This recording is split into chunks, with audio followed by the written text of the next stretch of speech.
নমস্কার, কলকাতা টিভিতে আপনাদের স্বাগত জানাই। গুড মর্নিং কলকাতা নিয়ে আপনাদের সঙ্গে রয়েছি আমি জহিতা। আজ ফুরফুরা শরীফে যাবেন মুখ্যমন্ত্রী। ইফতারে থাকবেন মমতা বন্দ্যোপাধ্যায়। আইএসএফ বিধায়ক নওশাদ সিদ্দিকী থাকবেন ইফতারে। বঙ্গ রাজনীতির নজরে ফুরফুরা শরীফ। আজ ফুরফুরা শরীফে যাবেন মুখ্যমন্ত্রী মমতা বন্দ্যোপাধ্যায় এবং সেখানে ইফতারে থাকবেন মমতা বন্দ্যোপাধ্যায়। আইএসএফ বিধায়ক নওশাদ সিদ্দিকী থাকবেন এখানে এবং বঙ্গ রাজনীতির নজর ফুরফুরা শরীফের দিকে। আজ মমতা বন্দ্যোপাধ্যায় সেখানে যাবেন এবং ইতিমধ্যে গতকাল থেকে সেখানকার প্রস্তুতি শুরু হয়ে গিয়েছে। ইফতারে উপস্থিত থাকবেন মমতা বন্দ্যোপাধ্যায়, উপস্থিত থাকবেন আইএসএফ বিধায়ক নওশাদ সিদ্দিকী। বঙ্গ রাজনীতির নজর রয়েছে ফুরফুরা শরীফের দিকেই এবং গতকাল থেকে যে ছবি আমরা দেখতে পাচ্ছি যে সেখানে কিন্তু ইতিমধ্যে প্রস্তুতি শুরু হয়ে গিয়েছে। মমতা বন্দ্যোপাধ্যায় আগেই ঘোষণা করে জানিয়েছিলেন তিনি ফুরফুরা শরীফে যাবেন এবং সেই মতোই আজকে সোমবার ফুরফুরা শরীফে যাবেন মুখ্যমন্ত্রী মমতা বন্দ্যোপাধ্যায়। সেখানে ইফতারে উপস্থিত থাকবেন তিনি।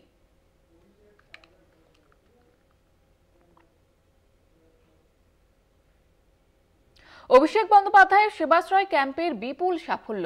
এখনো পর্যন্ত মোট 10 লক্ষ মানুষকে চিকিৎসা সহায়তা প্রদান। রবিবার ছিল মেগা ক্যাম্পের প্রথম দিন। আরও 4 দিন ধরে চলবে এই ক্যাম্প।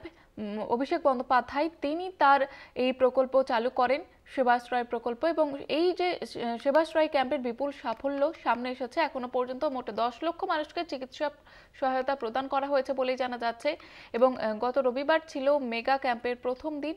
আরও 4 দিন ধরে চলবে এই মেগা ক্যাম্প। সেখানে কিন্তু প্রচুর সাড়া পাওয়া যাচ্ছে। চরম গোষ্ঠী কোন্দল। নিচু স্তরে নির্বাচনে উপযুক্ত ব্যর্থতার জেরবার বঙ্গ বিজেপি।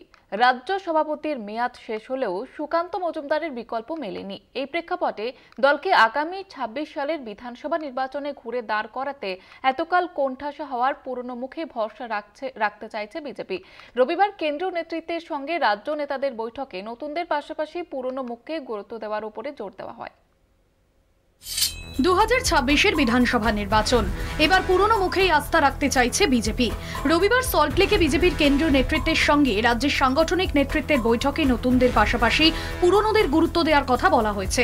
2019 সালে দিলীপ ঘোষের হাত ধরে বাংলায় 18টি আসন পেয়েছিল বিজেপি, কিন্তু দিলীপ জমানার পর সুকান্ত জমানায় গোষ্ঠী কোন্দল তীব্র হয়। গোষ্ঠী কোন্দলের জেরে একদিকে দলের ভাঙন, অন্যদিকে 24-এর লোকসভা নির্বাচনে বাংলায় বড় ধাক্কা গেরুয়া শিবিরের। উপনির্বাচনগুলিতেও মুখ থুবড়ে পড়ে বিজেপি। এই পরিস্থিতিতে পুরনো নতুন সমন্বয় সাধন করতে চাইছে বিজেপি, এমনই বক্তব্য সুকান্ত মজুমদারের। পুরনো নতুন মিলে একটি দল চলে। একটি দল শুধু নতুনদেরকেও নিয়ে চলতে পারে না, শুধু পুরাতনদেরকেও নিয়ে চলতে পারে না, কারণ দল তাহলে পারবে না। তো স্বাভাবিকভাবে নতুন পুরনো সব মিশিয়ে করা হয়েছে। এবার আমাদের যারা জেলা সভাপতি হয়েছে তাদের বেশিরভাগই বিগত 10-15 বছর ধরে বিজেপি করেছেন বা তার বেশি। যারা বিজেপি করেছেন বা আমাদের আইডিওলজির সাথে যুক্ত আছেন 10-15 বছরের বেশি সময় ধরে, এরকম লোকেদেরকেই আমরা জেলা সভাপতি করেছি বেশিরভাগ ক্ষেত্রে। দিলীপ ঘোষ বঙ্গ বিজেপির সভাপতি থাকাকালীন 2019-এর লোকসভা নির্বাচনে 18টি আসন পায় পদ্ম শিবির। দিলীপ ঘোষ পরবর্তী সময় বঙ্গ বিজেপির অন্দরে সংঘাত বাড়তে থাকে। একসময় নতুনদের সঙ্গে পুরনোদের সংঘাত তীব্র হয়। রাজ্য স্তর থেকে জেলায় জেলায় মণ্ডল স্তর পর্যন্ত ছড়িয়ে পড়ে দলীয় গোষ্ঠী কোন্দল। সম্প্রতি 25টি সাংগঠনিক জেলা সভাপতির নাম ঘোষণা হওয়ার পরে বিভিন্ন জেলা থেকে ক্ষোভ বাড়তে থাকে। ক্ষোভ সামাল দিতেই নতুনদের সঙ্গে পুরনো নেতাদের সমন্বয় সাধন করতে চাইছে বঙ্গ বিজেপি। ভোটের মুখে কোন্দল সামলাতে দলকে কতটা চাঙ্গা করতে পারে সেটাই এখন দেখার। কলকাতা টিভি। 2026-এর বিধানসভা নির্বাচনের আগে সরগরম রাজ্য রাজনীতি। নির্বাচনের আগে শুরু হয়েছে দল বদলের তরজা। এই আবহে এবার বিজেপি বিধায়কদের তৃণমূলে যোগদানের জল্পনা উস্কে দিলেন কোচবিহারের তৃণমূল নেতা রবীন্দ্রনাথ ঘোষ। তিনি জানিয়েছেন, আসন্ন নির্বাচনের আগে ওই জেলার 6 বিজেপি বিধায়কের মধ্যে অন্ততপক্ষে 3 জন মানসিকভাবে তৃণমূলে যোগ দেওয়ার জন্য প্রস্তুত রয়েছেন। পাল্টা জেলা বিজেপি নেতৃত্বের দাবি, তৃণমূলের একাধিক নেতা বিজেপিতে যোগদান করবেন। বছর ঘুরলেই রাজ্যে বিধানসভা নির্বাচন। ভোটের আগে সংগঠন মজবুত করতে ব্যস্ত শাসক থেকে বিরোধীরা। নির্বাচনের আগে দল বদলের তরজায় তৃণমূল বিজেপি। সম্প্রতি হলদিয়ার বিজেপি বিধায়ক তাপসী মণ্ডল তৃণমূলে যোগ দিয়েছেন। আসন্ন বিধানসভা নির্বাচনের আগে কোচবিহারের 6 বিজেপি বিধায়কের মধ্যে অন্তত 3 বিধায়ক তৃণমূলে যোগ দেওয়ার জন্য মানসিকভাবে প্রস্তুত রয়েছেন বলে মন্তব্য করেছেন প্রাক্তন উত্তরবঙ্গ উন্নয়ন মন্ত্রী তথা প্রবীণ তৃণমূল নেতা রবীন্দ্রনাথ ঘোষ। বিজেপির এমএলএ আছেন বা অন্য জনপ্রতিনিধি আছেন, তারা কিন্তু তৃণমূলমুখী মনে প্রাণে হয়েই গেছে। আমাদের কুচবিহারে 6 জন এমএলএ রয়েছেন বিজেপি, তার মধ্যে 3 জন এমএলএ অনেক আগে থেকেই তারা মানসিকভাবে প্রস্তুতি নিয়েই ফেলেছেন প্রায়। আগামী দিনে তৃণমূল কংগ্রেস উত্তরবঙ্গে ভালো ফল তো করবেই। উত্তরবঙ্গের 54 সিটের মধ্যে আমি তো বলবো যে বিজেপি 2 অঙ্কে পৌঁছতে পারবে না, 2 অঙ্কের সংখ্যায় তারা পৌঁছতে পারবে না। মিথ্যা প্রচার বিভ্রান্তি ছড়ানো হচ্ছে তৃণমূলের তরফে, দাবি বিজেপির। তৃণমূল নেতা রবীন্দ্রনাথ ঘোষের মন্তব্যের পাল্টা প্রতিক্রিয়া দিয়েছেন কোচবিহার জেলা বিজেপি নেতৃত্ব। কোনো এমএলএ তৃণমূলের যাওয়ার নাই, এগুলা যারা আছে সব কট্টর বিজেপি। আর সুতরাং এরকম বিভ্রান্তি না করে সামনাসামনি আলোচনা করে সাহস নাই তৃণমূল নেতাদের। কোন নেতার সাহস আছে আমাদের এমএলএদের সঙ্গে কথা বলে? যোগাযোগ তো দূরের কথা, আইসে কথা বলার সাহস আছে? সেক্ষেত্রে তো আপনিও একজন বিধায়ক বিজেপির কোচবিহার জেলা। কি বলেন আপনার? ওই তৃণমূলের জন্মের আগে থেকে বিজেপি করি। এ মন্তব্য যে আমার 3 বিজেপির যে বিধায়কের বিরুদ্ধে যেটা বলা হয়েছে, এটা একটা মিথ্যা প্রচার চলছে। এবার তৃণমূল বিজেপি থেকে তৃণমূলে যায় না, তৃণমূল থেকে বিজেপিতে আসে, একটু অপেক্ষা করুন, শুধু সময়ের অপেক্ষা। আর 2026-এ পশ্চিমবঙ্গে ক্ষমতা বিজেপি আসছে একদম নিশ্চিত। করা নাড়ছে 2026-এর বিধানসভা নির্বাচন, আর তার আগে রাজ্যের শাসক দল তৃণমূল কংগ্রেস এবং বিরোধী যারা রয়েছে সকলেই কিন্তু তাদের ঘর সাজাতে ব্যস্ত। আর ঠিক সেই মুহূর্তেই দাঁড়িয়ে বিজেপির ঘর ভাঙা নিয়ে চাঞ্চল্যকর মন্তব্য করে বসলেন প্রাক্তন উত্তরবঙ্গ উন্নয়ন দপ্তরের মন্ত্রী তথা বর্তমানের কোচবিহার পৌরসভার চেয়ারম্যান রবীন্দ্রনাথ ঘোষ। এবং তারা আরও দাবি করেন বিজেপি বিধায়করা তৃণমূল কংগ্রেসে এই মুহূর্তে যাবেন না, উল্টো 26-এর বিধানসভা নির্বাচনের আগে তৃণমূলেরই ঘর ভাঙবে বিজেপি। তবে বিজেপি এবং তৃণমূল কংগ্রেস এই 2 দলের নেতৃত্বের মধ্যে যে অভিযোগ পাল্টা অভিযোগ বা দাবি পাল্টা দাবি যাই থাকুক না কেন, ইতিমধ্যেই কিন্তু 2026-এর নির্বাচনকে কেন্দ্র করে ঘর ভাঙাভাঙি শুরু হয়ে গিয়েছে। রবীন্দ্রনাথ ঘোষের এই দাবি সঠিক হয়ে থাকে তাহলে কিন্তু 2026-এর নির্বাচনে উত্তরবঙ্গ থেকে অনেকটা ব্যাকফুটে চলেছে বিজেপি। কোচবিহার থেকে কলকাতা টিভির জন্য রবিউল হোসেনের রিপোর্ট। জেলা সভাপতি নির্বাচন ঘিরে টানাপোড়েনের মধ্যে বঙ্গ সফরের সম্ভাবনা অমিত শাহর। 26-এর বিধানসভা নির্বাচনকে সামনে রেখে বঙ্গ সফরে অমিত শাহ 29শে মার্চ রাজ্যে আসতে পারেন কেন্দ্রীয় স্বরাষ্ট্রমন্ত্রী। বিধানসভা ভোটের প্রস্তুতি হিসেবে 30শে মার্চ সাংগঠনিক বৈঠকে যোগ দেওয়ার কথা রয়েছে। 30শে মার্চ দিনভর দলের কর্মসূচির পর দিল্লি ফিরে যাবেন স্বরাষ্ট্রমন্ত্রী, জানিয়েছেন সুকান্ত মজুমদার। আমরা বিভিন্ন প্রপোজাল বানিয়ে কি ধরনের বৈঠক উনি করবেন তা আমরা পাঠালাম বা পাঠাবো বলা বলা, তার মধ্যে থেকে উনি সিলেক্ট করবেন। সাংগঠনিক আমি যেটা আগেও বলেছিলাম আপনাদেরকে, যেটা ঠিক আছে যে উনি 29 তারিখ রাত্রিবেলা কলকাতায় নামবেন, 30 তারিখ আমাদেরকে সময় দেবেন। আপাতত এটা ঠিক আছে, কিন্তু আমি বারবার বলছি প্রবাবল একদিনেরই সফরসূচি, সাংগঠনিক পুরো সাংগঠনিক। তার মধ্যে যা এখনো পর্যন্ত যা আমরা ঠিক করেছি সমস্ত প্রোগ্রাম আমরা হলের ভেতরে করব। শহরে ফের ভেঙে পড়ল বহুতলের একাংশ। ভূতলটি সংস্কারের কাজ চলাকালীন দুর্ঘটনা, আহত 1 শ্রমিক। জোড়াসাঁকো থানার অন্তর্গত মুক্তারামবাবু স্ট্রিটের ঘটনা। ঘড়ির কাঁটায় তখন 3:45 হুড়মুড়িয়ে কিছু একটা ভেঙে পড়ার বিকট শব্দ। কিছু বুঝে ওঠার আগেই চারিদিক ভরে যায় ধুলোয়। শহরে ফের একবার ভেঙে পড়ল বহুতল। এবারের ঘটনাস্থল জোড়াসাঁকো থানার অন্তর্গত মুক্তারামবাবু স্ট্রিট। ফের শহর কলকাতায় বাড়ি ভেঙে বিপর্যয়ের ঘটনা। এবারের গন্তব্য জোড়াসাঁকো থানার মুক্তারামবাবু স্ট্রিট।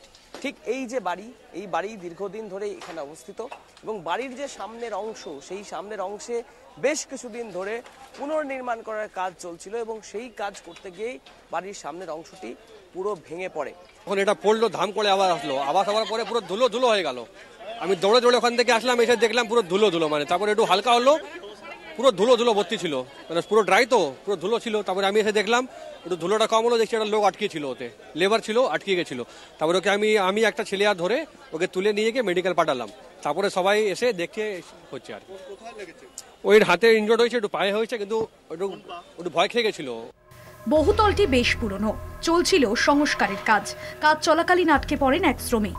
ঘটনাস্থলে ছুটে যায় দমকল ডিজাস্টার ম্যানেজমেন্টের কর্মীরা।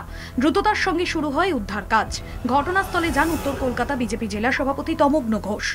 এটাও দেখতে হবে বারবার কলকাতার বুকে বারবার কেন এই বাড়ি ভেঙে পড়া এবং এই বারবার এই প্রমোটিং রিলেটেড ঘটনা কেন ঘটছে, লিগাল ইললিগাল সেগুলো তো পেপার ওয়ার্ক দেখে বলতে হবে, সেটা তো আমি এই মুহূর্তে বলতে পারছি না। তবে একটা জিনিস অত্যন্ত স্পষ্ট যে প্রিকশনারি মেজার নেওয়া উচিত ছিল সেটা নিশ্চয়ই নেওয়া হয়নি বলেই ঘটনা ঘটেছে, নিলে হয়তো এই ঘটনা নিশ্চয়ই ঘটতো না। কেন বারবার ভেঙে পড়ছে বহুতল? আদতে ত্রুটিটা ঠিক কোথায়? সংস্কারী নজরদারির অভাব নাকি গোড়াতেই গলদ? উঠছে প্রশ্ন। এখন কি কারণে এই বাড়ির অংশ ভেঙে পড়লো সেই বিষয়ে জানার চেষ্টা করছেন পুলিশ কর্তারা। ঘটনাস্থলে উপস্থিত হয়েছেন কলকাতা পুলিশের ডিজাস্টার ম্যানেজমেন্ট গ্রুপ থেকে শুরু করে দমকলের আধিকারিকরা, এবং যুদ্ধকালীন তৎপরতায় চলছে এই যে ভেঙে ফেলা অংশ বা ভেঙে যাওয়া অংশ, সেই অংশকে সরিয়ে ফেলার কাজ। ক্যামেরায় মনোজ মুখোপাধ্যায়ের সাথে অরিত্র ঘোষ, কলকাতা টিভি। এখন সময় একটি বিরতি, ফিরছি বিরতির পর, সঙ্গে থাকুন। নথি ছাড়াই জাল জন্ম শংসাপত্র তৈরির অভিযোগ, নদিয়ার গ্রেপ্তারের পঞ্চায়েত কর্মী। তেহট্ট থেকে গ্রেপ্তার করে পুলিশ। 2018 থেকে ভুয়ো শংসাপত্র তৈরির অভিযোগ পঞ্চায়েত কর্মী রাজীব বিশ্বাসের বিরুদ্ধে।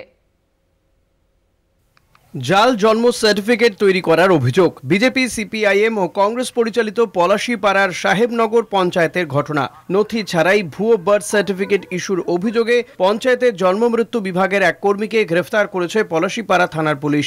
ধৃতের নাম রাজীব বিশ্বাস। তার বাড়ি তেহট্টের বাগাখালী এলাকায়। শনিবার রাতে তেহট্ট থেকে পুলিশ তাকে গ্রেফতার করে। জানা গিয়েছে কিছুদিন আগেই জাল জন্ম সার্টিফিকেট দিয়ে ভোটার কার্ডের আবেদন করতে গিয়ে হরিণঘাটা থানার পুলিশের হাতে ধরা পড়ে এক যুবক। তাকে জিজ্ঞাসাবাদ করে আরও এক পাণ্ডাকে পুলিশ গ্রেফতার করে। তদন্তে পুলিশ জানতে পারে পলাশীপাড়ার সাহেবনগর পঞ্চায়েত থেকে ওই সার্টিফিকেট ইস্যু করা হয়েছিল। এরপর 6 মার্চ হরিণঘাটা থানার পুলিশ সাহেবনগর পঞ্চায়েতে তদন্তে আসে। ওই দিনই পঞ্চায়েতের কংগ্রেস সদস্যা শামিমা আক্তার বিডিওর কাছে জাল জন্ম শংসাপত্রের অভিযোগ জানান। বিডিও অনিয়মের অভিযোগ বুঝতে পেরে পলাশীপাড়া থানায় অভিযোগ দায়ের করেন। তদন্ত শুরু করে পলাশীপাড়া থানার পুলিশ। বেগতিক দেখে গা ঢাকা দেয় ওই পঞ্চায়েত কর্মী। অবশেষে শনিবার পুলিশ তাকে গ্রেফতার করে। মধ্যে আমরা এখন পর্যন্ত তদন্তে সেখানে জানতে পেরেছি যে প্রথম অবস্থায় শামিমা আক্তার বলে বড়নলদার একজন সেখানের মধ্যে একটা কমপ্লেন বিডিও সাহেবকে দেন। তার উপরের মধ্যে একটা কমপ্লেন সেখানের মধ্যে এনকোয়ারি করেন ওনারা ইন্টারনালি করে। তারপরের মধ্যে কিছু হয়তো সাবস্টেন্সিয়েট করেছে, তো তার বেসিসের মধ্যে বিডিও সাহেবের কমপ্লেনের বেসিসে সেখানের মধ্যে পলাশীপাড়া থানায় 101 নম্বর কেস রুজু হয়। এবং এই সংক্রান্ত বিষয়ে এই গ্রাম পঞ্চায়েতের যে কর্মী রাজীব বিশ্বাস, তাকে গতকাল রাত্রে আমরা তেহট্ট থেকে অ্যারেস্ট করেছি। অভিযোগ 2018 থেকে ভুয়ো শংসাপত্র দেওয়া শুরু করেছিল অভিযুক্ত পঞ্চায়েত কর্মী। প্রতি বছর যা শংসাপত্র দেওয়া হয়েছে তার বেশিরভাগই বাড়িতে জন্মগ্রহণ করেছে বলে দেখানো হয়েছে। জানিয়ে শুরু হয়েছে রাজনৈতিক তরজা। আমাদের যিনি এখন বর্তমান প্রধান আছেন, বিগত 1.5 বছর হল উনি আছেন, তো তিনি কিন্তু মানে খুব একটা শিক্ষিত নন এবং তার কম্পিউটারের ব্যাপারে বিশেষ করে কোনো নলেজই নেই। তার ওটিপি নিয়ে, তার নামে যে ওটিপি থাকে বা ডিএসসি থাকে যেটা ডিজিটাল সিগনেচার বলে, সেগুলো নিয়ে তিনি এই কাজগুলো করেছেন। সেটা প্রধানের অজান্তেই। আমরা যেদিন থেকে জানতে পেরেছি সেই দিনকেই কিন্তু কমপ্লেন আমাদেরই একজন পঞ্চায়েতের যে সদস্য তিনি করেছিলেন। জন্ম এবং মৃত্যুর যে শংসাপত্র দেওয়া হয় সেখানে প্রধানের ডিজিটাল সিগনেচার থাকে, প্রধানের ডিজিটাল সই করা হয়, প্রধানের ফোনে সেখানে ওটিপি ঢোকে। কি করে সম্ভব যে এই জাল সার্টিফিকেট জনসাধারণকে দেওয়া? আমাদের বক্তব্য হচ্ছে যে শুধু সরকারি কর্মচারী নয়, সরকারি কর্মচারী বাদেও এই সরকারি কর্মচারীর সঙ্গে হাতে হাত মিলিয়ে যে বা যারা দুর্নীতির সঙ্গে সংযুক্ত রয়েছে, প্রশাসনকে অনুরোধ করব তদন্ত করে উপযুক্তভাবে এর দোষী সাব্যস্ত করে তাদের বিরুদ্ধে ব্যবস্থা গ্রহণ করবার জন্য। শংসাপত্র ইস্যুর ক্ষেত্রে প্রধানের মোবাইলে একটি ওটিপি আসার কথা। তাহলে কিভাবে সেই ওটিপি বারবার ব্যবহার করে এরকম জালিয়াতি করলো ওই পঞ্চায়েত কর্মী? নাকি এর পেছনে রয়েছে বিজেপি, সিপিআইএম ও কংগ্রেস পরিচালিত পঞ্চায়েতের কোনো মাথা? প্রশ্ন উঠছে রাজনৈতিক মহলে। সন্তু সাহার report, Kolkata TV. Good morning Kolkata এই পর্যন্ত। দেখতে থাকুন কলকাতা টিভি রাত 3 সাথে।